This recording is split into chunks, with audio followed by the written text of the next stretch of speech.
اعوذ باللہ من الشیطان الرجیم بسم اللہ الرحمن الرحیم وبہ نستعین انہ خیر ناصر و معین۔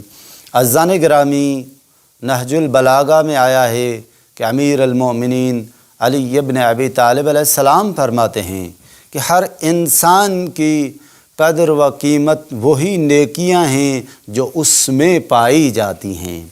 یہ امیر المومنین علی ابن ابی طالب علیہ السلام کا فلسفہ حیات ہے کہ انسان کی قدر و قیمت کا تعین نہ اس کے حسب و نسب سے ہوتا ہے اور نہ قوم و قبیلے سے، اور نہ خزانے اس کو شریف بنا سکتے ہیں، نہ کرسی اس کے معیار حیات کو بلند کر سکتی ہے، اور نہ اقتدار اس کے کمالات کا تعین کر سکتا ہے۔